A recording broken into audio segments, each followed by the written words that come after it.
उस समय आज की तरह चीज़ें महंगी नहीं हुआ करती। कानू चाचा ठेले पर इमली की लाल चटनी बेचा करते थे। उनके ठेले पर कच्चे आम के टुकड़े भी बिकते, जिसमें लाल मिर्च डालकर कानू चाचा हमें देते थे। उस समय आज की तरह चीज़ें महंगी नहीं हुआ करती थी। चवन्नी या अट्ठनी ही हमें रोज़ घर से मिला करती थी। कानू चाचा पुराने पीपल के पेड़ के नीचे अपना ठेला लगाते थे। छुट्टी और टिफ़िन के समय बच्चे उन्हें घेर लेते थे और उस समय उनकी दुकान पर इतनी भीड़ बढ़ जाती थी कि कभी कभी कानू चाचा हमें दिखाई नहीं देते थे, लेकिन वो वहीं बैठे ठेले पर आम के कच्चे टुकड़ों के बीच नमक और मिर्च डालकर बच्चों को बेचते मिलते। पाचक और जीरा बटट्टी भी बेचते थे। एक मर्तबा में काले बैग पड़े रहते थे जो 8 आने के 10 मिलते थे। उन बैगों में हमारे प्राण बसते थे। चटनी, कच्चे आम, स्कूल और दोस्त ही हमारा जीवन था। इतनी भाग दौड़ भरी जिंदगी नहीं थी। शाम तक कानू चाचा के पास 100-150 रुपये तक की बिक्री हो जाती थी। कानू चाचा काने थे, लेकिन बहुत ही हंसमुख थे। बात बात पर हम बच्चों को हंसाते रहते। चुटकुलों लतीफ़ों की बहुत लंबी फहरिस्त थी कानू चाचा के पास। हम बच्चों को आकर्षण कच्चे आम और जीरा बट्टी के अलावा कानू चाचा की हुआ करते थे। कहानियों का एक ज़ख़ीरा था उनके पास। अभिशाप चुड़ैलों का, परियों में रूपांतरण होने से लेकर बूढ़े किसान के मेहनती और ईमानदार होने तक के कई किस्से होते थे उनके पास। उनकी कहानियों में रोमांच, डर, चौंकना सब एक ही साथ होता था। हम लोग उनकी बातें सांसें रोक कर सुनते। उनकी भूतों वाली कहानियाँ सुनकर हम कभी कभी डर जाते।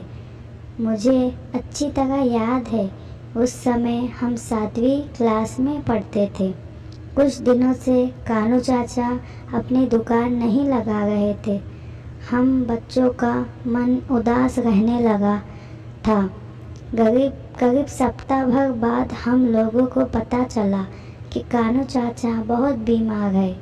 तब हम बच्चे अपनी अपनी साइकिल लेकर कानू चाचा से मिलने उनके घर पहाड़पुर गए थे। वो सचमुच बीमार थे। उनकी बूढ़ी पत्नी और लड़की रूपा उनकी सेवा में दिन रात लगे रहते थे। कानू चाचा का हाल जानकर हम वहाँ से चल पड़े।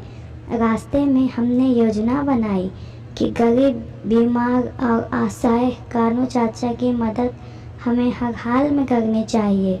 हमारे पड़ोस में जान पहचान के एक डॉक्टर रहते थे। उनका नाम बंसल चाचा था। हमने अपनी समस्या उनको बताई। अगले दिन एक आए से हम बच्चे बंसल चाचा को लेकर कानू चाचा के घर पहुँचे। डॉक्टर ने कानू चाचा की नब्ज़ टटोली, फिर जीभ का रंग टॉर्च से देखा, टॉर्च से आँखों का मुआयना किया, फिर उन्होंने कुछ टेस्ट किए।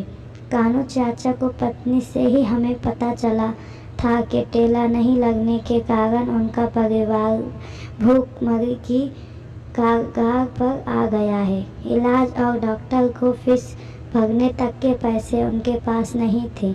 हम सभी साथियों ने फैसला किया कि हमारी पॉकेट मनी जो गुल्लक में जमा रहती थी को तोड़कर कानू चाचा की दवाई, टेस्ट और फीस के लिए दे देंगे। शहर से कानू चाचा की रिपोर्ट आ गई। उन्हें दरअसल मलेरिया हो गया था। डॉक्टर चाचा ने कागज़ पर कुछ दवाइयाँ लिखकर हमें दी। तब हमने अपनी अपनी गुल्लक से टेस्ट और डॉक्टर चाचा को फीस के पैसे दिए। थे। डॉक्टर चाचा हम बच्चों की किसी असहाय गरीब की मदद करने वाली भावना से बहुत प्रभावित हुए थे। उन्होंने अपनी फीस हमसे लेने से साफ मना कर दिया और हम लोगों को शाबाशी भी दी थी। पर्ची लेकर हम बच्चे गांव के ही मेडिकल स्टोर से कानू चाचा के लिए दवाई खरीद कर ले आए थे। कानू चाचा और उनकी बूढ़ी पत्नी ने हम बच्चों को बहुत आशीर्वाद दिया था। करीब महीने भर बाद कानू चाचा ने अपना ठेला लगाया और हम फिर से कच्चे आम, बेर और इमली की चटनी का आनंद लेने लगे थे।